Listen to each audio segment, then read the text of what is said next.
പിതാവിൻ്റെയും പുത്രൻ്റെയും പരിശുദ്ധാത്മാവിൻ്റെയും നാമത്തിൽ.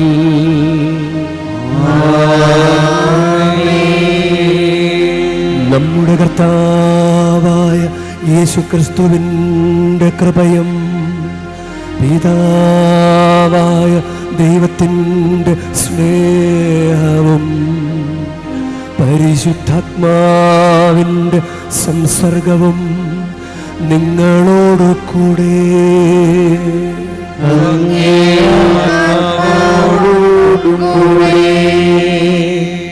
ഈശോയിൽ സ്നേഹമുള്ളവരെ, നമ്മൾ മാതാവിൻ്റെ ജന്മദിന തിരുനാളിന്, ഇവിടുത്തെ വാർഷിക തിരുനാളിന് വേണ്ടി ഒരുങ്ങുമ്പോൾ നവനാളിൻ്റെ 3-ാമത്തെ ദിവസത്തിലാണ് നമ്മൾ എത്തി നിൽക്കുക. പ്രത്യേകമായിട്ടും ഈ ഒറ്റപ്പെടൽ അനുഭവിക്കുന്നവർ, ചിലപ്പോൾ ഒറ്റയ്ക്ക് താമസിക്കുന്നവരാകാം, അല്ലെങ്കിൽ ജീവിതത്തിൽ ഒറ്റയ്ക്കായിപ്പോയി എന്ന് തോന്നുന്നവരുടെ ആശ്വാസമാണ് മറിയം എന്ന ഒരു ചിന്തയാണ് നമ്മളിന്ന് സ്വീകരിച്ചിരിക്കുന്നത്. പ്രത്യേകമായി പ്രാർത്ഥിക്കാം. മാതാവ് കർത്താവിനോട് ചേർത്ത് വച്ചു തൻ്റെ ഹൃദയം, വിഭജിച്ചു കൊടുത്തില്ല. നമ്മൾ ഒറ്റയ്ക്കാവുമ്പോൾ നമുക്ക് ആകുലത ഉണ്ടാവും, ജീവിതത്തോട് മടുപ്പ് തോന്നും, മരിക്കണമെന്ന് വിചാരിക്കും, ചിലപ്പോൾ ആത്മഹത്യയെക്കുറിച്ച് ചിന്തിക്കും. അതിന് വിഭക്ത ഹൃദയം എന്നാണ് പറയുന്നത്. ഇങ്ങനെ വിഭജിക്കപ്പെട്ട ഹൃദയം മാറി വിഭക്ത ഹൃദയം ഉണ്ടാകണം, വിഭജിക്കപ്പെടാത്ത ഹൃദയം ഉണ്ടാകണം. കർത്താവിന് വേണ്ടി സമർപ്പിച്ചിട്ട് ആകുലതകളും വിഷമങ്ങളും വരുമ്പോഴും കർത്താവിന് എതിരായിട്ടുള്ള ചിന്തകൾ ഉണ്ടാകുന്നതിനാണ് വിഭജിക്കപ്പെട്ട ഹൃദയം എന്ന് പറയുന്നത്. കുറച്ചു നേരം കർത്താവിന്, കുറച്ചു നേരം കർത്താവിൻ്റെതല്ല. പ്രഭാഷകന്റെ പുസ്തകം 1-28 വാക്യത്തിൽ പറയുന്നത്, കർത്താവിനോടുള്ള ഭക്തി അവഗണിക്കുകയോ വിഭക്ത ഹൃദയത്തോടെ അവിടുത്തെ സമീപിക്കുകയോ അരുത്. വിഭക്ത ഹൃദയത്തോടെ അവിടുത്തെ സമീപിക്കരുത്. ഈ ബലിയർപ്പിക്കുമ്പോൾ 2 മനസ്സുമായിട്ട് നിന്ന് ബലിയർപ്പിക്കണ്ട. ഒരേ മനസ്സോടുകൂടെ കർത്താവിൻ്റെ മനസ്സോട് ചേർന്ന് നിന്ന്, മറിയം അതാണ് ചെയ്തത്. കർത്താവിൻ്റെ മനസ്സോട് ചേർന്ന് സമർപ്പണം നടത്തിയതുപോലെ ഈ 1 മണിക്കൂറെങ്കിലും കർത്താവിൻ്റെ മനസ്സോട് ചേർന്ന് നിന്ന് ബലിയർപ്പിക്കുവാനുള്ള കൃപയ്ക്ക് വേണ്ടി നമുക്ക് പ്രാർത്ഥിക്കാം. സഹോദരരെ, ദിവ്യരഹസ്യങ്ങൾ കൊണ്ടാടുന്നതിന് നാം യോഗ്യരാകേണ്ടതിന് നമ്മുടെ പാപങ്ങൾ ഏറ്റുപറയാം. സർവശക്തനായ ദൈവത്തോട് സഹോദരരെ, നിങ്ങളോട് ഞാൻ ഏറ്റുപറയുന്നു. എന്തെന്നാൽ വിചാരത്താലും വാക്കാലും പ്രവൃത്തിയാലും ഉപേക്ഷയാലും ഞാൻ വളരെ പാപം ചെയ്തു പോയി. എന്റെ പിഴ, എന്റെ പിഴ, എന്റെ വലിയ പിഴ. ആകയാൽ നിത്യജനനികയായ പരിശുദ്ധ മറിയത്തോടും എല്ലാ മാലാഖമാരോടും സഹോദരരെ നിങ്ങളോടും ഞാൻ അപേക്ഷിക്കുന്നു. എനിക്ക് വേണ്ടി നമ്മുടെ കർത്താവായ ദൈവത്തോട് പ്രാർത്ഥിക്കണമേ. സർവശക്തനായ ദൈവം കനിഞ്ഞ് നമ്മുടെ പാപങ്ങൾ പുറത്ത് നമ്മെ നിത്യജീവിതത്തിലേക്ക് നയിക്കുമാറാകട്ടെ.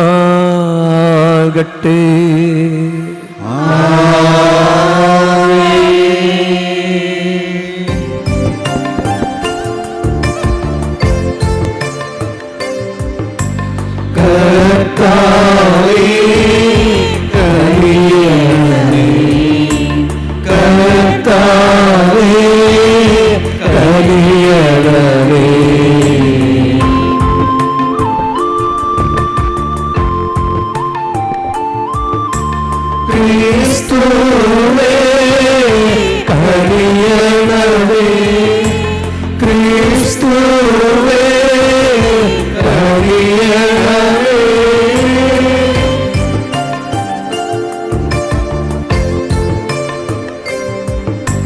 കർത്താവേ കനിയണമേ, കർത്താവേ കനിയണമേ.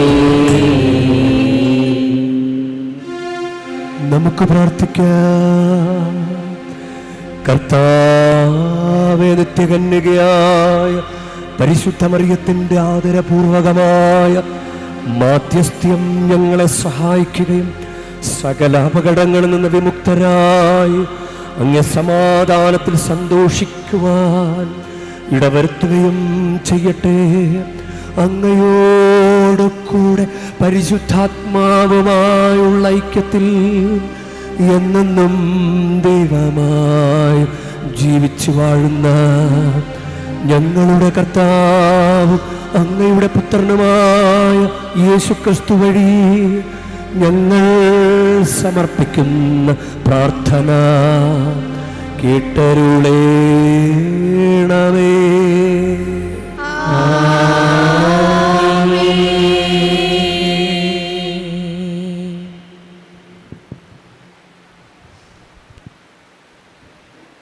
കൊരിന്തോസുകാർക്ക് എഴുതിയ 1-ാം ലേഖനത്തിൽ നിന്ന്, നിങ്ങൾക്ക് ഉത്കണ്ഠയുണ്ടാകരുതെന്ന് ഞാൻ ആഗ്രഹിക്കുന്നു. അവിവാഹിതൻ കർത്താവിനെ എങ്ങനെ സംപ്രീതനാക്കാം എന്ന് ചിന്തിച്ച് കർത്താവിൻ്റെ കാര്യങ്ങളിൽ തൽപരനാകുന്നു. എന്നാൽ വിവാഹിതൻ സ്വഭാര്യയെ എങ്ങനെ പ്രീതിപ്പെടുത്താം എന്ന് ചിന്തിച്ച് ലൗകിക കാര്യങ്ങളിൽ തൽപരനാകുന്നു. അവൻ്റെ താൽപ്പര്യങ്ങൾ വിഭജിക്കപ്പെട്ടിരിക്കുന്നു. അവിവാഹിതയായ സ്ത്രീയും കന്യകയും ആത്മാവിലും ശരീരത്തിലും വിശുദ്ധി പാലിക്കാനായി കർത്താവിൻ്റെ കാര്യങ്ങളിൽ തൽപരരാണ്. വിവാഹിതയായ സ്ത്രീയാകട്ടെ ഭർത്താവിനെ എങ്ങനെ സന്തോഷിപ്പിക്കാം എന്ന് ചിന്തിച്ച് ലൗകിക കാര്യങ്ങളിൽ തൽപരയാകുന്നു. ഞാനിത് പറയുന്നത് നിങ്ങളുടെ നന്മയ്ക്ക് വേണ്ടിയാണ്, നിങ്ങളുടെ സ്വാതന്ത്ര്യത്തെ തടയാനല്ല. പ്രത്യുത നിങ്ങൾക്ക് ഉചിതമായ ജീവിതക്രമവും കർത്താവിനെ ഏകാഗമായി ശുശ്രൂഷിക്കുവാൻ അവസരമുണ്ടാകുന്നതിനു വേണ്ടിയാണ്. കർത്താവിൻ്റെ വചനം. പ്രതിവചന സങ്കീർത്തനം. വരുവിൻ നമുക്ക് കർത്താവിന് സ്തോത്രം ആലപിക്കാം. വരുവിൻ നമുക്ക് കർത്താവിന് സ്തോത്രം ആലപിക്കാം. വരുവിൻ നമുക്ക് കർത്താവിന് സ്തോത്രം ആലപിക്കാം. നമ്മുടെ ശിലയെ സന്തോഷപൂർവ്വം പാടിപ്പുകഴ്ത്താം. കൃതജ്ഞതാ സ്തോത്രത്തോടെ അവിടുത്തെ സന്നിധിയിൽ ചെല്ലാം. ആനന്ദത്തോടെ സ്തുതിഗീതങ്ങൾ ആലപിക്കാം. വരുവിൻ നമുക്ക് കർത്താവിന് സ്തോത്രം ആലപിക്കാം. വരുവിൻ നമുക്ക് കർത്താവിന് സ്തോത്രം ആലപിക്കാം. വരുവിൻ നമുക്ക് കുമ്പിട്ട് ആരാധിക്കാം. നമ്മെ സൃഷ്ടിച്ച കർത്താവിൻ്റെ മുന്നിൽ മുട്ടുമടക്കാം. എന്തെന്നാൽ അവിടുന്നാണ് നമ്മുടെ ദൈവം, നാം അവിടുന്ന് മേയ്ക്കുന്ന ജനവും അവിടുന്ന് പാലിക്കുന്ന അജഗണം തന്നെ. നിങ്ങൾ ഇന്ന് അവിടുത്തെ സ്വരം ശ്രവിച്ചിരുന്നുവെങ്കിൽ വരുവിൻ നമുക്ക് കർത്താവിന് സ്തോത്രം ആലപിക്കാം. വരുവിൻ നമുക്ക് കർത്താവിന് സ്തോത്രം ആലപിക്കാം. മെരീബായിൽ മരുഭൂമിയിലെ മാസായിൽ ചെയ്തതുപോലെ നിങ്ങൾ ഹൃദയം കഠിനമാക്കരുത്. അന്ന് നിങ്ങളുടെ പിതാക്കന്മാർ എന്നെ പരീക്ഷിച്ചു, എൻ്റെ പ്രവൃത്തി കണ്ടിട്ടും അവർ എന്നെ പരീക്ഷിച്ചു. വരുവിൻ നമുക്ക് കർത്താവിന് സ്തോത്രം ആലപിക്കാം. വരുവിൻ നമുക്ക് കർത്താവിന് സ്തോത്രം ആലപിക്കാം.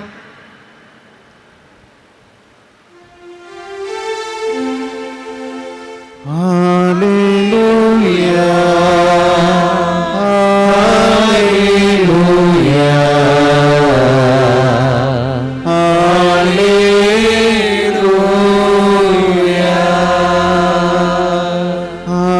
ഹല്ലേലൂയ, ഹല്ലേലൂയ, ഹല്ലേലൂയ.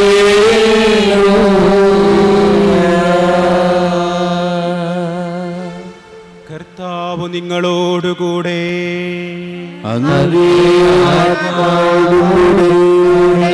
മത്തായിയുടെ വിശുദ്ധ സുവിശേഷത്തിൽ നിന്നുള്ള വായന.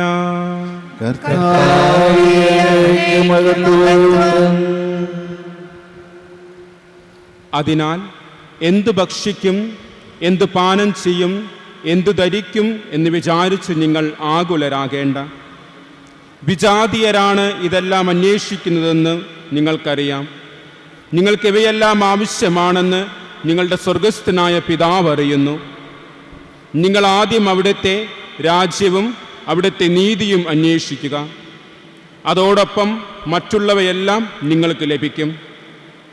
അതിനാൽ നാളെയെക്കുറിച്ച് നിങ്ങൾ ആകുലരാകരുത്. നാളത്തെ ദിനം തന്നെ അതിനെക്കുറിച്ച് ആകുലപ്പെട്ടുകൊള്ളും. ഓരോ ദിവസത്തിനും അതിൻ്റെ ക്ലേശങ്ങൾ മതി. കർത്താവിൻ്റെ സുവിശേഷം.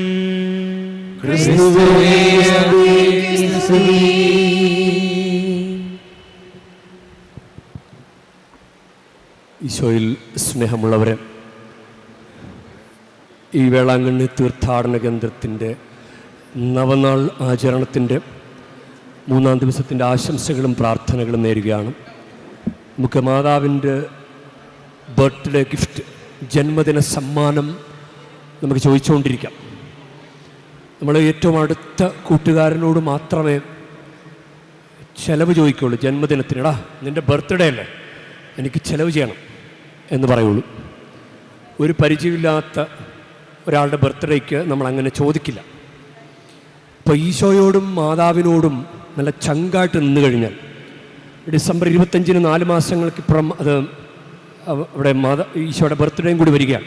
അപ്പം മാതാവിൻ്റെ ബർത്ത്ഡേയും ഈശോയുടെ ബർത്ത്ഡേയും 2025 അതൊരു അനുഗ്രഹമായിട്ട് മാറട്ടെ. നന്നായിട്ട് ചേർന്ന് നിൽക്കുക. അവർക്കും തോന്നട്ടെ, ഈ കൊച്ച്, ഈ മകൾ എന്നോട് ചേർന്ന് നിൽക്കുകയാണ്. അങ്ങനെ ചേർന്ന് നിന്ന് ചോദിച്ചാൽ ഒന്നും തള്ളിക്കളയില്ല. നല്ലൊരു അനുഗ്രഹം ഉണ്ടാകട്ടെ, വന്നു ചേരട്ടെ. വന്നുകൊണ്ടിരിക്കായിരിക്കാം ഒരു അനുഗ്രഹം. അപ്പോൾ ആകുലപ്പെടണ്ട. ഇന്നത്തെ സുവിശേഷത്തിൽ നിങ്ങൾ ഒന്നിനെക്കുറിച്ചും ആകുലപ്പെടണ്ട. അങ്ങനെ ആകുലപ്പെടുന്നത് വിജാതീയരാണ്. അത് വിജാതീയരുടെ ചിന്തയാണ്.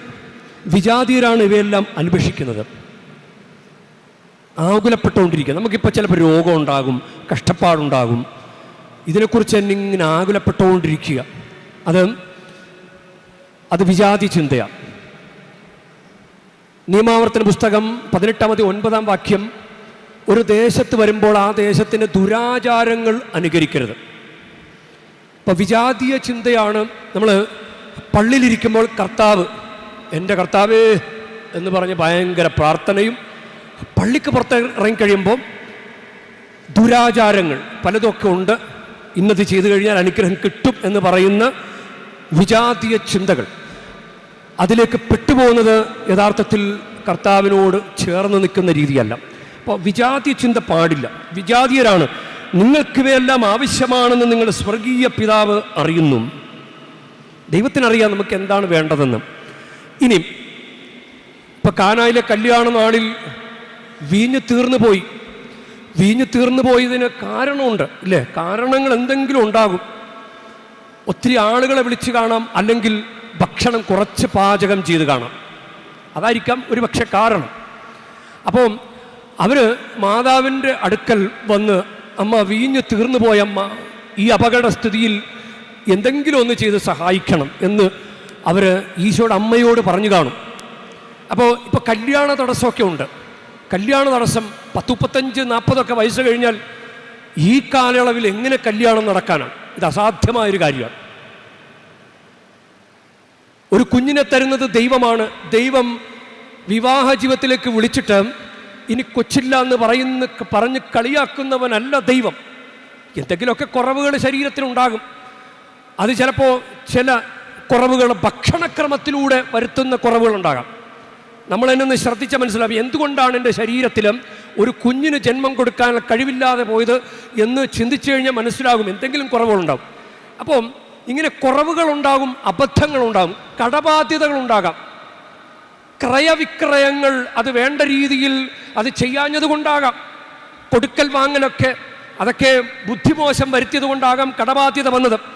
അപ്പോൾ ഇതൊക്കെ ചിലപ്പോൾ അസാധ്യമെന്ന് തോന്നും. അപ്പം നമ്മൾ ആകുലപ്പെടും, കർത്താവേ ഇങ്ങനെ എങ്ങനെ ജീവിക്കാനാണ്? ഒരു കല്യാണം കിട്ടുന്നില്ല, ഒരു കൊച്ചിനെ കിട്ടുന്നില്ല, കടബാധ്യത മാറുന്നില്ല, ആകുലതയ്ക്ക് വകയുണ്ട്. പക്ഷേ കർത്താവിനോടൊന്ന് പറഞ്ഞു നോക്ക്, കർത്താവേ എനിക്ക് കുറേ അബദ്ധങ്ങൾ പറ്റിയിട്ടുണ്ട്, നല്ല ആലോചന നല്ല സമയത്ത് വന്നതാ, അപ്പം എല്ലാം തട്ടിക്കളഞ്ഞു, ഇപ്പം കിടന്ന് പെടാപ്പാടുപെടുകയാണ് നല്ലൊരു കല്യാണ ആലോചനയ്ക്ക്. അപ്പം ദൈവത്തോട് പറ, ദൈവമേ അബദ്ധം പറ്റിപ്പോയി കർത്താവേ, എങ്ങനെയെങ്കിലും ഒന്ന് രക്ഷിക്കുക. അങ്ങനെ പറഞ്ഞു കഴിഞ്ഞാൽ ദൈവം രക്ഷിക്കുക. അപ്പം ആകുലപ്പെട്ടുകൊണ്ടിരിക്കാതെ, വിഭജിക്കപ്പെട്ട ഒരു ഹൃദയം കൊണ്ട് നടക്കാതെ കർത്താവിനോട് ചേർന്ന് നിൽക്കുന്നൊരു മനസ്സ് രൂപപ്പെടുത്തിയെടുക്കുക. അതാണ് ദൈവം ഇന്ന് ആഗ്രഹിക്കുന്നത്. കൊറിന്തോസ്യർക്ക് എഴുതിയ ലേഖനം, അത് ഇന്നത്തെ വായന, 1-ാമത്തെ ലേഖനം 7-ാം അധ്യായം 32-ാം വാക്യം, നിങ്ങൾക്ക് ഉത്കണ്ഠ ഉണ്ടാകരുതെന്ന് ഞാൻ ആഗ്രഹിക്കുന്നു. നിങ്ങൾക്ക് ഉത്കണ്ഠ ഉണ്ടാകരുത്. അപ്പം ഈ പല കാര്യങ്ങളിൽ ശ്രദ്ധ വയ്ക്കുന്നവൻ്റെ മനസ്സ്, അവൻ്റെ താല്പര്യങ്ങൾ വിഭജിക്കപ്പെട്ടിരിക്കുന്നു. അവന് കുറച്ചു നേരം തോന്നും പ്രാർത്ഥിക്കണമെന്ന് തോന്നും, പിന്നെ തോന്നും പള്ളി പോകേണ്ടെന്ന് തോന്നും. ഇങ്ങനെ വിഭജിക്കപ്പെട്ടു പോവുകയാണ് പലപ്പോഴും. കർത്താവിലേക്ക് ശ്രദ്ധ വയ്ക്കാത്തവൻ്റെ മനസ്സ് എപ്പോഴും അങ്ങനെയാണ്. ഒരു കോൺസെൻട്രേറ്റഡ് ആയിട്ടുള്ളൊരു ഹാർട്ട് നമുക്ക് വേണം. നമുക്കതിന് വേണ്ടിയിട്ടാണ് കൂദാശകളിലൂടെ ദൈവം നമ്മളെ പരിപോഷിപ്പിക്കുന്നത്. ദൈവത്തോട് ചേർന്ന് നിൽക്കുന്നൊരു മനസ്സ് നമുക്ക് വേണം. ദൈവത്തിന് വേണ്ടി മാത്രം ജീവിക്കുന്ന ഒരു മനസ്സ് നമുക്ക് വേണം. ഞാനൊരു ദുരാചാരത്തിനും പോകില്ല, കർത്താവ് എനിക്ക് തരുമ്പോൾ തരട്ടെ അനുഗ്രഹം എന്ന് ചിന്തിക്കുന്ന ഒരു മനസ്സ് നമുക്ക് വേണം. അതാണ് ദൈവത്തിന് വേണ്ടി മാത്രം കോൺസെൻട്രേറ്റ് ചെയ്യുന്ന ഒരു മനസ്സ്. മറിയത്തിൻ്റെ മനസ്സ് എപ്പോഴും അങ്ങനെയായിരുന്നു. മറിയം പ്രതിസന്ധികളിലൂടെ കടന്നു പോയിട്ടുണ്ട്. ലൂക്കായുടെ സുവിശേഷം 1-ാം അധ്യായം 29-ാം വാക്യത്തിൽ ഗബ്രിയേൽ ദൂതൻ അഭിവാദനം ചെയ്തപ്പോൾ ദൈവകൃപ നിറഞ്ഞവളെ സ്വസ്തി എന്ന് പറയുമ്പോൾ ഈ വചനം കേട്ട് ലൂക്ക 1:29 അവൾ അസ്വസ്ഥയായി എന്നാ പറയുക. അവൾ വളരെയധികം അസ്വസ്ഥയായി. നമ്മുടെ ജീവിതത്തിലുള്ള കാര്യം അത് തന്നെയല്ലേ, അസ്വസ്ഥത, ഉത്കണ്ഠ. അപ്പം മറിയം അസ്വസ്ഥയായി. പക്ഷെ മറിയം എന്താ ചെയ്തത്? എന്താണ് ഈ അഭിവാദനത്തിൻ്റെ അർത്ഥം എന്നവൾ ചിന്തിച്ചു. ഇനി ലൂക്കായുടെ സുവിശേഷം 2-ാം അധ്യായം 19-ാമത്തെ വാക്യത്തിൽ ആട്ടിടയന്മാർ പല കാര്യങ്ങളും ഇങ്ങനെ പറഞ്ഞ് അത്ഭുതപ്പെടുമ്പോൾ മറിയമാകട്ടെ ഇവയെല്ലാം ഹൃദയത്തിൽ സംഗ്രഹിച്ച് ഗാഠമായി ചിന്തിച്ചു കൊണ്ടിരുന്നു. ഇത് മറിയത്തിൻ്റെ പ്രത്യേകതയാണ്, ഹൃദയത്തിൽ സംഗ്രഹിച്ച് ഗാഠമായി ചിന്തിച്ചു കൊണ്ടിരിക്കുക.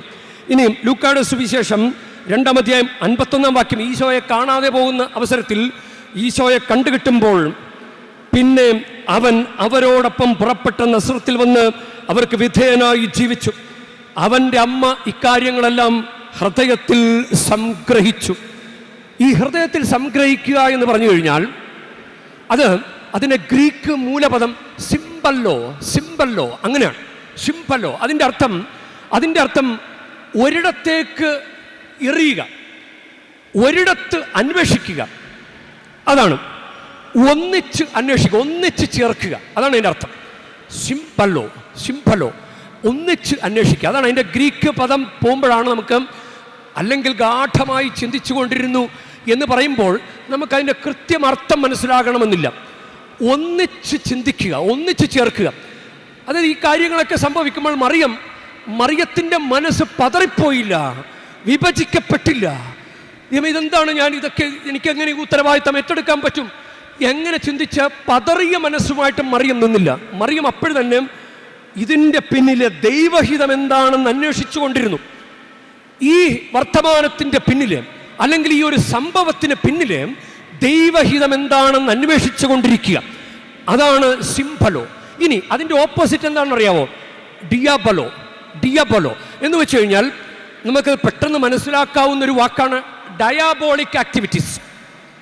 ഡിയാബലോ എന്ന വാക്ക് അതിൽ നിന്നാണ് ഡയാബോളിക് ആക്ടിവിറ്റീസ്. അതിൻ്റെ അർത്ഥം പൈശാചിക പ്രവർത്തനങ്ങൾ എന്നാണ് അർത്ഥം. പിശാചിൻ്റെ പ്രവൃത്തി എന്താ? പിശാച് ചെതറിച്ചു കളയും. നമുക്കിപ്പോൾ ഒരു കടബാധ്യത, അല്ലെങ്കിൽ ഒരു രോഗം, ഒരു അകാല മരണം, നമ്മുടെ മനസ്സ് ചെതറിച്ചു കളയും. ഞാൻ ഇത്രയും പ്രാർത്ഥിച്ചിട്ട് എനിക്ക് എന്താണ് ഇങ്ങനെ സംഭവിച്ചത്, ഇനി മേലെ ഞാൻ പള്ളി പോകയാല, ഞാൻ ഇനി പ്രാർത്ഥിക്കാല എന്ന് ചിന്തിച്ച് വിഭജിച്ചു കളയും പിശാച്. ദൈവത്തിൽ നിന്ന് മനസ്സ് ചിതറിച്ചു കളയും. അതാണ് ഡിയബോളോ. അപ്പം മറിയം ഗാഠമായി ചിന്തിച്ചു എന്നതിൻ്റെ അർത്ഥം എന്താ? ഹൃദയം ചേർത്ത് വെച്ച് ദൈവത്തിൻ്റെ മനസ്സോട് അവിടെ സംസാരിക്കാനൊന്നും പോയില്ല, ആളുകളോട് പരാതി പറയാൻ പോയില്ല. പറഞ്ഞ് അങ്ങനെ ഒരു വ്യത്യസ്തമായ ഒരു ചിന്ത മനസ്സിലുണ്ടാക്കിയില്ല. നമുക്ക് ഏഷണി കയറ്റിത്തരുന്നവരുണ്ടാകാം, നമുക്ക് പിരികേറ്റിത്തരുന്നവരുണ്ടാകാം. ആ ധൂർത്തപുത്രൻ തിരിച്ചു വന്നപ്പോൾ മൂത്തമകൻ വീട്ടിലേക്ക് വന്നപ്പോൾ വേലക്കാരൻ വന്നിട്ട് പറഞ്ഞു, നിന്റെ സഹോദരൻ വന്നിരിക്കുന്നു, കൊഴുത്ത കാളക്കുട്ടിയെ കൊന്നിരിക്കുന്നു. അത് കേട്ടപ്പോഴാണ് മൂത്തമകന് കോപിച്ചകത്ത് കയറാൻ വിസമ്മതിച്ചു. ശരിക്കും ആ വേലക്കാരനൊരു പിരികേറ്റിക്കൊടുത്തതാ. ഒരേ മനസ്സോടുകൂടെ പോകേണ്ടവൻ, അപ്പനോടുകൂടെ ജീവിച്ചവൻ, അവൻ്റെ മനസ്സ് ആ സമയം വിഭജിക്കപ്പെട്ടു പോയി. കർത്താവിൽ നിന്ന്, അവൻ്റെ അപ്പനിൽ നിന്ന് മനസ്സ് മാറിപ്പോയി. അപ്പനെതിരെ സംസാരിക്കാൻ തുടങ്ങി. ഞാൻ നിനക്ക് എത്ര നാളായി ദാസ്യവേല ചെയ്യുന്നു. ഈ വർത്തമാനമൊക്കെ വരുന്നത് വിഭജിക്കപ്പെട്ട മനസ്സിൽ നിന്നാണ്. അപ്പോൾ നമ്മൾ കുറച്ചു നേരം ഒന്ന് ശാന്തമായി ഇരുന്ന് നോക്കിക്കേ. പറ്റുമെങ്കിൽ എല്ലാ ദിവസവും ഒരു 5 മിനിറ്റ് കർത്താവിന് മുമ്പിൽ ഇരുന്ന് പ്രാർത്ഥിച്ചു നോക്കാം. ആ പന്നിക്കൂട്ടിൽ അവൻ ഒറ്റക്കായിരിക്കുമ്പോഴാണ് അവൻ്റെ മനസ്സ്, വിഭജിക്കപ്പെട്ടു പോയ മനസ്സ്, സ്വത്തും വാങ്ങിച്ച് ദൂരെ പോയ അവൻ്റെ മനസ്സ്, വിഭജിക്കപ്പെട്ട മനസ്സ്, അത് പിതാവിൻ്റെ മനസ്സോട് ചേർന്ന് വന്നു. എൻ്റെ പിതാവിൻ്റെ ഭവനത്തിൽ എത്രയോ ദാസന്മാർ സുഭിക്ഷമായി കഴിയുന്നു. അപ്പോൾ ഇത് ഒന്നിച്ച് ചേർക്കുക. ഈ പലയിടത്ത് അന്വേഷിക്കുന്ന രീതി മാറ്റണം. പലയിടത്ത് അന്വേഷിക്കുന്ന രീതിയാണ് ഡയാബോളിക് ആക്ടിവിറ്റീസ്. ഹൃദയം കർത്താവിനോട് ചേർത്ത് വെച്ച് കഴിഞ്ഞാൽ പിന്നെ പലയിടത്ത് പോകില്ല. ഹൃദയം കർത്താവിനോട് ചേർത്ത് വെച്ച് കഴിഞ്ഞാൽ ദുരാചാരം ചെയ്യാൻ പോകില്ല, ചരട് കെട്ടാൻ പോകില്ല, തൂവാല കെട്ടാൻ പോകില്ല, താഴ്ത്ത് പൂട്ടാൻ പോകില്ല. ഹൃദയം കർത്താവിനോട് ചേർത്ത് വെച്ച് കഴിഞ്ഞാൽ, ഹൃദയം കർത്താവിനോട് ചേർത്ത് വയ്ക്കാത്തവരാണ് ദുരാചാരങ്ങൾക്ക് പിറകെ പോകുന്നത്. ഹൃദയം കർത്താവിനോട് ചേർത്ത് വയ്ക്കാത്തവരാണ് ആത്മഹത്യയെക്കുറിച്ച് ചിന്തിക്കുന്നത്, ജീവിതത്തോട് മടുപ്പ് തോന്നുന്നത്. അപ്പം ഇത് നമ്മൾ ചിന്തിക്കേണ്ട ഒരു കാര്യമാണ്. യഥാർത്ഥത്തിൽ കർത്താവ് പറഞ്ഞിട്ടുള്ളത്, കർത്താവാണ് എൻ്റെ ഇടയൻ. ഇതിലെ വചനം സങ്കീർത്തനം 23:1, കർത്താവാണ് എൻ്റെ ഇടയൻ, എനിക്കൊന്നിനും കുറവുണ്ടാവുകയില്ല. അതല്ല, ഒന്നിനെക്കുറിച്ചും ആകുലപ്പെടണ്ട. നിങ്ങൾ കർത്താവിൻ്റെ കാര്യം അന്വേഷിക്കുക. മറിയം ചെയ്തത്, ഇതാ കർത്താവിൻ്റെ ദാസി, നിന്റെ വാക്ക് എന്നെ നിറവേറട്ടെ. ഇതാണ് മറിയം പറഞ്ഞത്. ഇതാണ് യഥാർത്ഥത്തിലുള്ള കോൺസെൻട്രേഷൻ, സമർപ്പണം. ഇതാണ് കർത്താവിനോട് ചേർന്നുള്ള ഹൃദയം. അപ്പം അങ്ങനെയുള്ള ഒരാൾക്ക് ഒന്നിനും കുറവുണ്ടാകുകയില്ല. മറിയത്തിന് വല്ലതിനും കുറവുണ്ടായോ? അനുഗ്രഹിക്കപ്പെട്ടവൾ, സ്വർഗത്തിൽ ഭാഗ്യവതി, കൃപ നിറഞ്ഞവൾ, സ്ത്രീകളിൽ അനുഗ്രഹിക്കപ്പെട്ടവൾ, തലമുറകളിൽ ഭാഗ്യവതി. മറിയത്തിന് എന്തെങ്കിലും കുറവുണ്ടായോ? അതാണ് കർത്താവിനോട് ഹൃദയം ചേർത്ത് വയ്ക്കുന്നവർക്കും ഒന്നിനും കുറവുണ്ടാവുകയില്ല. സങ്കീർത്തനം 34 പറയുന്നൊരു വചനമാണ് 10-ാമത്തെ വാക്യം. സിംഹക്കുട്ടികൾ ഇരകിട്ടാതെ വിശന്നു പറഞ്ഞേക്കാം, കർത്താവിനെ അന്വേഷിക്കുന്നവർക്ക് ഒന്നിനും കുറവുണ്ടാവുകയില്ല. ഇന്നത്തെ സുവിശേഷം നിങ്ങൾ കേട്ടില്ലേ? മത്തായിയുടെ സുവിശേഷം 6-ാം അധ്യായം 33-ാം വാക്യം. നിങ്ങൾ ആദ്യം അവിടുത്തെ രാജ്യവും നീതിയും അന്വേഷിക്കുക, അപ്പോൾ നിങ്ങൾക്കെല്ലാം ചേർത്ത് നൽകപ്പെടും. വേറെ കാര്യങ്ങൾ അന്വേഷിക്കാൻ പോകരുത്. കർത്താവിൻ്റെ കൂടെ നിന്ന് മാമോദീസ സ്വീകരിച്ച്, ആദ്യ കുമ്പസാരം നടത്തി, ആദ്യ കുർബാന സ്വീകരിച്ച്, സ്ഥൈര്യലേപനം സ്വീകരിച്ച്, കർത്താവിന് മുമ്പിൽ വിശുദ്ധ വിവാഹം സ്വീകരിച്ച്, ദൈവ പൈതങ്ങൾ വേറെ സ്ഥലത്ത് പോകാൻ പാടില്ല, വിഭജിക്കപ്പെടാൻ പാടില്ല. വിഭജിക്കപ്പെടാത്ത മനസ്സോടുകൂടെ കർത്താവിനെ സമീപിക്കണം. നമുക്കതുകൊണ്ട് പ്രത്യേകം പ്രാർത്ഥിക്കാം. ഇന്നത്തെ പ്രതിവചന സങ്കീർത്തനത്തിൽ സങ്കീർത്തനം 95 പറയുന്നത്, മെരീബായിൽ, മരുഭൂമിയിലെ മാസായിൽ ചെയ്തതുപോലെ നിങ്ങളുടെ ഹൃദയം കഠിനമാക്കരുത്. അതെന്താ കാരണം? അത് സംഖ്യാപുസ്തകം 20-ാമത്തെ 5-ാം വാക്യം. അവർ കർത്താവ് നയിച്ചോണ്ട് വന്നതാ. പുറപ്പാടിന്റെ പുസ്തകത്തിൽ തുടങ്ങിയ കർത്താവിനെ നയിക്കല. സംഖ്യാപുസ്തകം എത്തുമ്പോഴും അവര് വെള്ളമില്ലാഞ്ഞിട്ട് കർത്താവിനെതിരെ പരാതി പറഞ്ഞു. മെരീബായിൽ കർത്താവ് ജലം കൊടുക്കാമെന്ന് വാക്കുകൊടുത്തു. നീ ആ പാറയോട് കൽപ്പിക്കുക എന്ന് മോശയോട് പറഞ്ഞു. മോശ എന്ത് ചെയ്തു? പാറയോട് കൽപ്പിക്കാനാണ് പറഞ്ഞത്. പക്ഷെ മോശ വടി കൊണ്ട് പാറമേൽ അടിച്ചു. അതുകൊണ്ട് മോശയ്ക്കും ശിക്ഷ കിട്ടി. അത് സങ്കീർത്തനം 106:32 പറയുന്നത്, കർത്താവ് 32 മെരീബ ജലാശയത്തിനടുത്ത് വെച്ച് അവർ അവിടുത്തെ പ്രകോപിപ്പിച്ചു. അവർ മൂലം മോശയ്ക്കും ദോഷമുണ്ടായി. ഈ വിഭജിക്കപ്പെടുന്ന ഹൃദയം മൂലം ഒരാൾ വിഭജിക്കപ്പെട്ട ഹൃദയമായി കുടുംബത്തിലുണ്ടെങ്കിൽ കുടുംബത്തിലുള്ളവർക്കും അതിൻ്റെ വിപത്തുണ്ടാകും. അതാണ്. അപ്പോൾ ശരിക്കും കർത്താവിനോട് ചേർന്ന് നിന്ന് ജീവിക്കണം. നമ്മളങ്ങനെ കർത്താവിനെ പ്രകോപിപ്പിക്കരുത്. കർത്താവ് നമ്മൾ അത്രയും അനുഗ്രഹിച്ചിട്ടുണ്ട്. ഓരോരുത്തരും ജീവിതത്തിൻ്റെ അനുഭവങ്ങളിലൂടെ കടന്നുപോയാൽ കർത്താവ് അനുഗ്രഹിച്ച കഥയല്ലാതെ വേറൊന്നും ഉണ്ടാകില്ല. എന്നിട്ട് എന്തിനാണ് കർത്താവിന് മനസ്സ് മാറ്റിക്കളയുന്നത്? മറിയം അവസാനം വരെ നിന്നതുപോലെ കർത്താവിൻ്റെ മനസ്സോട് ചേർന്ന് നിൽക്കുക. കർത്താവാണ് എൻ്റെ ഇടയൻ, എനിക്കൊന്നിനും കുറവുണ്ടാവുകയില്ല.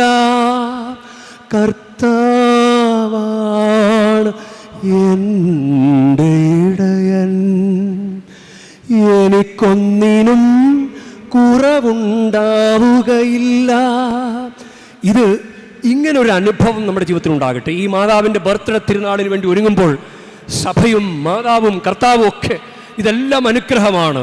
സഭയോട്, കർത്താവിനോട്, മാതാവിനോട്, എല്ലാവരോടും അങ്ങനെ ചേർന്ന് ജീവിക്കുമ്പോൾ ഒന്നിനും കുറവുണ്ടാകുകയില്ല എന്ന ഒരു അനുഗ്രഹം ഉണ്ടാകട്ടെ. ആരെങ്കിലും നീറി കഴിയുന്നുണ്ടെങ്കിൽ, ദൈവം എനിക്കൊന്നും കിട്ടിയില്ലല്ലോ, എനിക്ക് സങ്കടമാണല്ലോ എന്നാരെങ്കിലും നീറി കഴിയുന്നുണ്ടെങ്കിൽ അവർക്ക് പരിശുദ്ധമ്മയുടെ ഒരു പ്രത്യേക തലോടൽ, പരിശുദ്ധമ്മയുടെ ഒരു പ്രത്യേക മാധ്യസ്ഥ്യം, ഒരു കരുണാമൃതം പോലെ പരിശുദ്ധ മറിയത്തിൻ്റെ മാധ്യസ്ഥ്യം ഉണ്ടാകട്ടെ എന്ന് ആശംസിക്കുകയാണ്.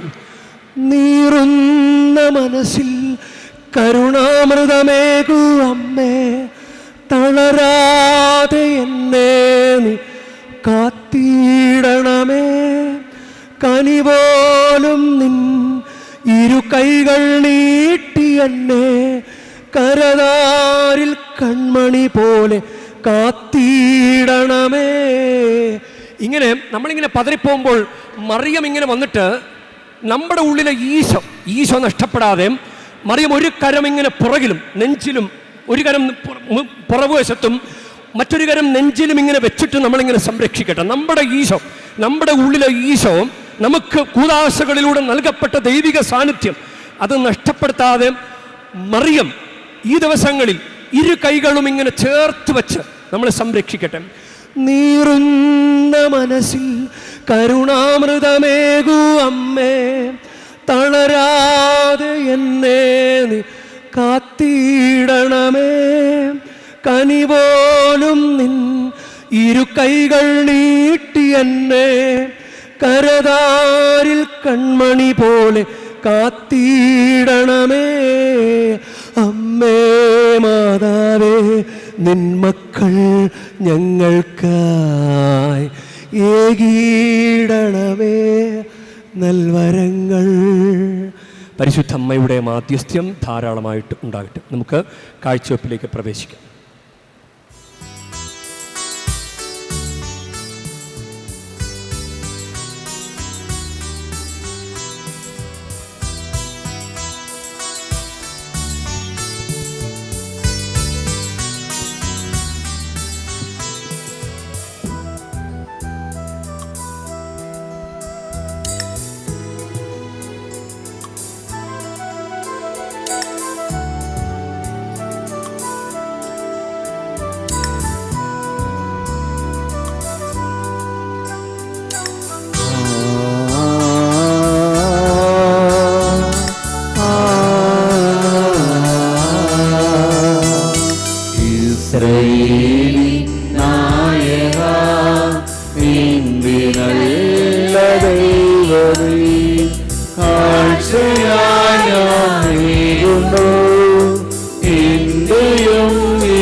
സഹോദരരെ, എൻ്റെയും നിങ്ങളുടെയും ബലി സർവശക്തനും പിതാവുമായ ദൈവത്തിന് സ്വീകാര്യമാകുവാൻ വേണ്ടി നിങ്ങൾ പ്രാർത്ഥിക്കുവൻ.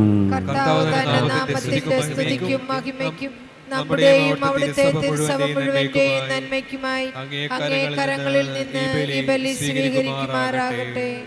കർത്താവേ, താഴ്മയോടെ കീണപേക്ഷിച്ചുകൊണ്ട് അനുരഞ്ജനത്തിൻ്റെയും സ്തുതിയുടെയും കാണിക്കകൾ അങ്ങേക്ക് ഞങ്ങൾ സമർപ്പിക്കുന്നു. പരിശുദ്ധ കന്യകാമറിയത്തിൻ്റെ മാതൃക പിഞ്ചെന്നുകൊണ്ട് അങ്ങേക്ക് പ്രീതികരമായ വിശുദ്ധ ബലിവസ്തുവായ ഞങ്ങളെ തന്നെ കാഴ്ചവെക്കുമാറാകട്ടെ. ഞങ്ങളുടെ കർത്താവായ ക്രിസ്തു വഴി ഞങ്ങൾ സമർപ്പിക്കുന്ന പ്രാർത്ഥന കേട്ടരുളേണമേ.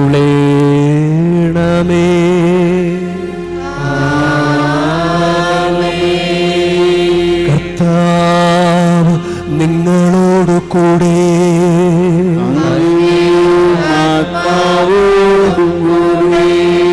ഹൃദയങ്ങൾ ഉയർത്തുവൻ.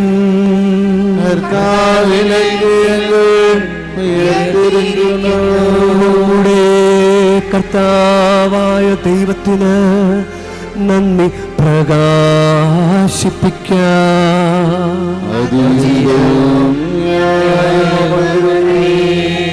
ഏറ്റവും പരിശുദ്ധനായ പിതാവേ, അങ്ങേ പ്രിയപുത്രനായ യേശുക്രിസ്തുവിലൂടെ എങ്ങനെപ്പോഴും അങ്ങേക്ക് ഞങ്ങൾ കൃതജ്ഞത അർപ്പിക്കുന്നത് യഥാർത്ഥത്തിൽ ഉചിതവും ന്യായവും യോഗ്യവും രക്ഷാകരവുമാണല്ലോ. പരിശുദ്ധാത്മാവാൽ മനുഷ്യാവതാരം ചെയ്യുകയും കന്യകയിൽ നിന്ന് ജാതനാവുകയും ഞങ്ങൾക്ക് രക്ഷകനും ഉദ്ധാരകനുമായി അങ്ങ് അയക്കുകയും ചെയ്തങ്ങ് വചനം വഴി അങ്ങ് സമസ്തവും സൃഷ്ടിച്ചു. അങ്ങ് തിരുവുള്ളം നിറവേറ്റിക്കൊണ്ടും പരിശുദ്ധമായൊരു ജനത്തെ അങ്ങേക്ക് നേടിത്തന്നുകൊണ്ടും പീഡാസഹനവേളയിൽ കൈകൾ വിരിച്ച് അവിടുന്ന് മരണമുന്മൂലനം ചെയ്യുകയും ഉത്ഥാനം വെളിപ്പെടുത്തുകയും ചെയ്തു. ആകയാൽ എല്ലാ മാലാഖമാരോടും വിശുദ്ധരോടും ചേർന്ന് അങ്ങയുടെ മഹത്വത്തെ പ്രകീർത്തിച്ചുകൊണ്ട് ഞങ്ങളും താഴ്മയോടെ ആലപിക്കുന്നു. പരിശുദ്ധൻ പരിശുദ്ധൻ പരിശുദ്ധൻ സൈന്യങ്ങളുടെ കർത്താവാം ദൈവം പരിശുദ്ധൻ, ദൈവം പരിശുദ്ധൻ. നിരുപമങ്ങൾ മഹിമകളാൽ നിറഞ്ഞു മഹിയും പിണ്ടനവും.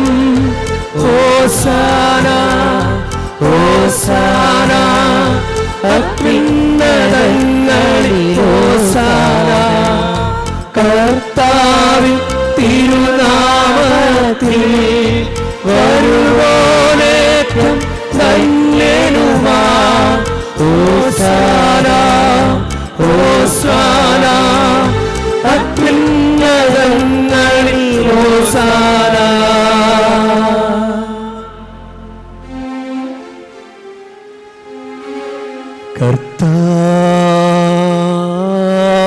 കർത്താവേ, സർവവിശുദ്ധിയുടെ ഉറവിടമായ അങ്ങ് സത്യമായ പരിശുദ്ധൻ ആകുന്നു. ആകയാൽ അങ്ങേ ആത്മാവാൽ മഞ്ഞുകണം പോലെ ഈ കാണിക്കകൾ പവിത്രമാക്കണമേ. അങ്ങനെ ഞങ്ങൾക്കായി ഇവ ഞങ്ങളുടെ കർത്താവായ യേശുക്രിസ്തുവിൻ്റെ ശരീരവും രക്തവുമായി തീരുമാറാകട്ടെ. അവിടുന്ന് ഒറ്റിക്കൊടുക്കപ്പെട്ട് സോമനസ്സാലെ പീഡകൾ സഹിച്ചപ്പോ അപ്പമെടുത്ത് കൃതജ്ഞത പ്രകാശിപ്പിച്ച് മുറിച്ച് തൻ്റെ ശിഷ്യന്മാർക്ക് കൊടുത്തുകൊണ്ട് അരുൾ ചെയ്തു. എല്ലാവരും ഇതിൽ നിന്നു വാങ്ങി ഭക്ഷിക്കുവിൻ. എന്തെന്നാൽ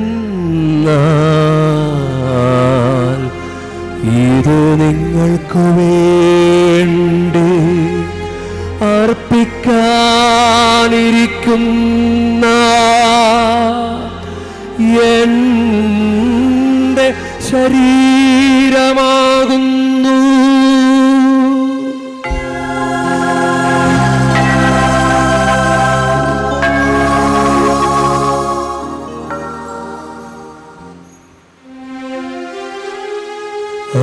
അപ്രകാരം തന്നെ അത്താഴം കഴിഞ്ഞ് പാനപാത്രമെടുത്ത് വീണ്ടും അങ്ങേക്ക് കൃതജ്ഞത പ്രകാശിപ്പിച്ചു തൻ്റെ ശിഷ്യന്മാർക്ക് കൊടുത്തുകൊണ്ട് അരുൾ ചെയ്തു. എല്ലാവരും വാങ്ങി ഇതിൽ നിന്ന് കുടിക്കുവിൻ. എന്തെന്നാൽ ഇത് നിങ്ങൾക്ക് വേണ്ടിയും അനേകർക്കു വേണ്ടിയും പാപമോചനത്തിനായി ചിന്തപ്പെടാനിരിക്കുന്ന എൻ്റെ രക്തത്തിൻ്റെ നവീനവും സനാതനവുമായ ഉടമ്പടിയുടെ പാനപാത്രമാകുന്നു. ഇതു നിങ്ങൾ എൻ്റെ ഓർമ്മയ്ക്കായി ചെയ്യുവിൻ.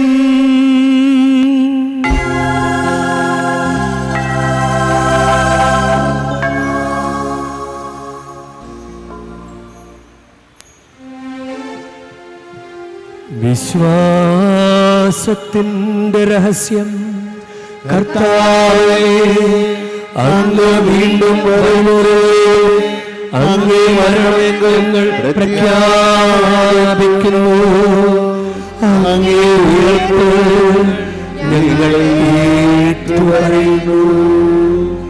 ആകയാൽ കർത്താവേ, അവിടുത്തെ മരണവും ഉയർപ്പും ഓർത്തുകൊണ്ട് അങ്ങേ തിരുമുൻപിൽ നിൽക്കുന്നതിനും അങ്ങേ പരിചരിക്കുന്നതിനും അർഹരാക്കി തീർത്തതിനും ഞങ്ങൾ നന്ദി പറഞ്ഞുകൊണ്ട് ജീവൻ്റെ അപ്പവും രക്ഷയുടെ പാനപാത്രവും ഞങ്ങൾ അങ്ങേക്ക് അർപ്പിക്കുന്നു.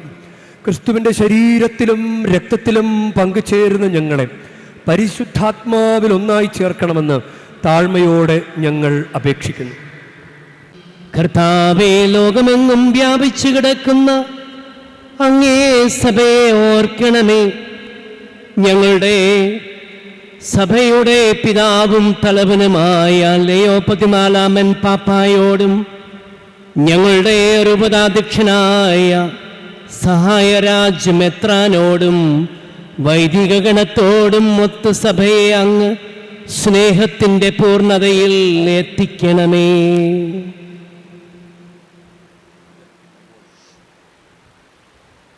ഉയർപ്പിൻ്റെ പ്രത്യാശയോടെ നിദ്രകൊള്ളുന്ന ഞങ്ങളുടെ സഹോദരങ്ങളെയും അങ്ങേ കാരുണ്യത്തിൽ മരണമടഞ്ഞ സകലരെയും അങ്ങ് ഓർക്കുകയും അങ്ങേ തിരുമുഖത്തിൻ്റെ പ്രകാശത്തിലേക്ക് അവരെ സ്വീകരിക്കുകയും ചെയ്യണമേ.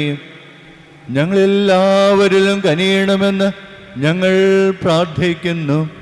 അങ്ങനെ ദൈവമാതാവായ പരിശുദ്ധ കന്യകാമറിയത്തോടും ആ കന്യകയുടെ ഭർത്താവായ ഭാഗ്യപ്പെട്ട യൗസേപ്പിനോടും അനുഗ്രഹീതരായ അപ്പസ്തലന്മാരോടും കാലാകാലങ്ങളിൽ അങ്ങേ പ്രസാദിപ്പിച്ച സകല വിശുദ്ധരോടുമൊത്ത് നിത്യജീവനിൽ പങ്കുചേരുവാൻ ഞങ്ങളെ അർഹരാക്കുകയും അങ്ങയുടെ പുത്രനായ യേശുക്രിസ്തു വഴി ഞങ്ങൾ അങ്ങയെ സ്തുതിക്കുകയും മഹത്വപ്പെടുത്തുകയും ചെയ്യുമാറാകട്ടെ.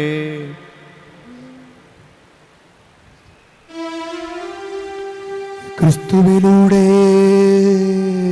ക്രിസ്തുവിനോടുകൂടെ, ക്രിസ്തുവിൽ തന്നെ സർവശക്തനായ ദൈവവും പിതാവുമായ അങ്ങേക്ക് പരിശുദ്ധാത്മാവുമായുള്ള ഐക്യത്തിൽ എല്ലാ ബഹുമതിയും മഹത്വവും എന്നുമെന്നേക്കും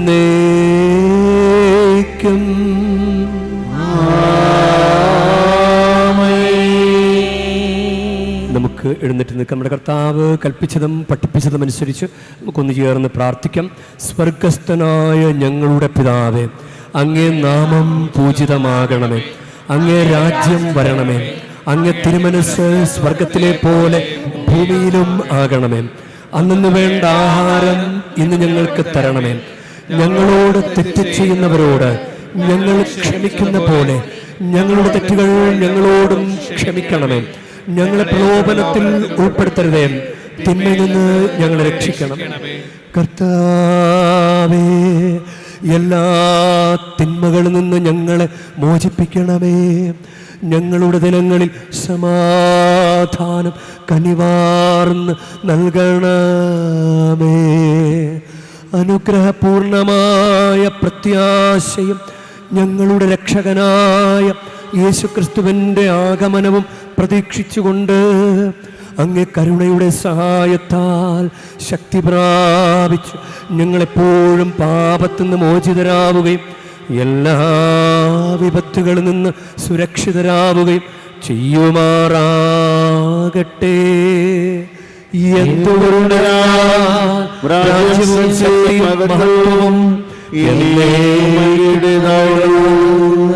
സമാധാനം ഞാൻ നിങ്ങൾക്ക് നൽകുന്നു, എൻ്റെ സമാധാനം നിങ്ങൾക്ക് ഞാൻ തരുന്നുവെന്ന് അങ്ങ് അപ്പോസ്തലന്മാരോട് അരുൾ ചെയ്ത കർത്താവായ യേശുക്രിസ്തുവേ, ഞങ്ങളുടെ പാപങ്ങളല്ല പിന്നെയോ അങ്ങേ സഭയുടെ വിശ്വാസം തൃക്കൺ പാർത്ത് അങ്ങ് തിരുവുള്ളമനുസരിച്ച് സഭയ്ക്ക് സമാധാനവും ഐക്യവും നൽകുവാൻ കനിയണമേ.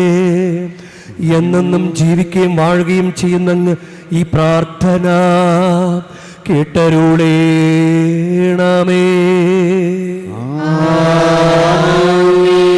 കർത്താവിൻ്റെ സമാധാനം നിങ്ങളോടുകൂടെ എപ്പോഴും ഉണ്ടായിരിക്കട്ടെ.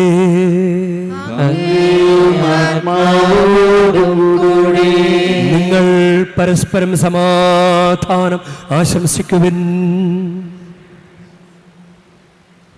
ലോകത്തിന്റെ പാപങ്ങൾ നീക്കുന്ന ദുഃഖുണിയാടി ഞങ്ങളിൽ കനിണമേയും, ലോകത്തിന്റെ പാപങ്ങൾ നീക്കുന്ന ദുഃഖുണിയാടി ഞങ്ങളിൽ കനിണമേയും, ലോകത്തിന്റെ പാപങ്ങൾ നീക്കുന്ന ദുഃഖുണിയാടി ഞങ്ങൾക്ക് സമാധാനം നൽകണമേ.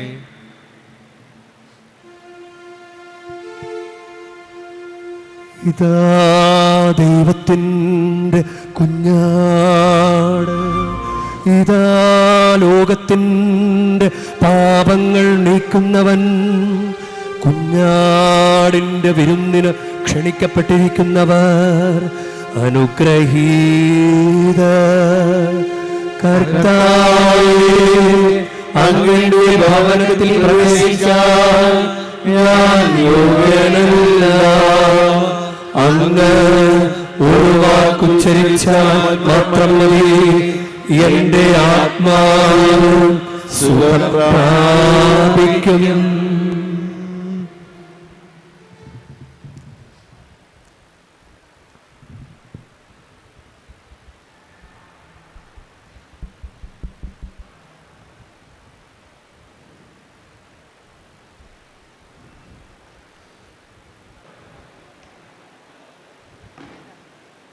നമുക്ക് പ്രാർത്ഥിക്കാം.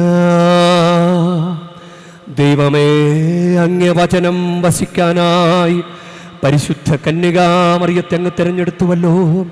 കർത്താവേ, സ്വർഗീയ ഭോജനത്താൽ പരിപോഷിതരായി ഞങ്ങളെ പരിശുദ്ധ കന്യകാമറിയത്തിൻ്റെ മാതൃകയാൽ നിർമ്മലമായ ജീവിത ശൈലിയിലൂടെ അങ്ങേ ശുശ്രൂഷിക്കുവാനും ഈ അമ്മയോടുകൂടെ ആത്മാർത്ഥമായ സ്തുതികളാൽ മഹത്വപ്പെടുത്തുവാനും ഞങ്ങളെ ഇടയാക്കണമേ.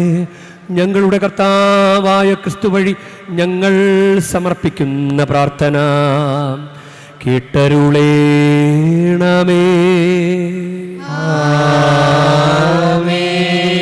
കർത്താവ് നിങ്ങളോടു കൂടെ, ആത്മാവോടും കൂടെ. പരിശുദ്ധ വേളാങ്കണ്ണി മാതാവിനോടുള്ള അനുഗ്രഹ പ്രാർത്ഥനയ്ക്കായി ശിരസ്സു നമിക്കാം. ഉണ്ണീശോയെ കയ്യിലേന്തിയ പരിശുദ്ധ വേളാങ്കണ്ണി മാതാവ്, ഇവിടെ കൂടിയിരിക്കുന്ന എല്ലാ ഭക്തജനങ്ങളെയും ഇവരുടെ കുടുംബങ്ങളെയും സോഷ്യൽ മീഡിയയിലൂടെ ഈ ബലിയിൽ പങ്കെടുത്ത എല്ലാവരെയും അങ്ങ് അനുഗ്രഹിച്ച് ആശീർവദിക്കണമേ. ഇവരുടെ മനസ്സ് തളർന്നു പോകുമ്പോൾ പാൽക്കാരനായ ബാലന്റെ സന്തോഷത്താൽ നിറയ്ക്കണമേ. പരാജയങ്ങൾ ഇവരെ തളർത്തുമ്പോൾ മുടന്തനായ ബാലനെ നടക്കാനിടയാക്കിയതുപോലെ ഇവരെയും താങ്ങി നടത്തണമേ. പോർച്ചുഗീസ് നാവികരെ സുരക്ഷിതമായി കരയിലേക്ക് എത്തിച്ചതുപോലെ സങ്കടക്കടലിൽ വലയുന്ന എല്ലാവരെയും അങ്ങ് കരകയറ്റണമേ.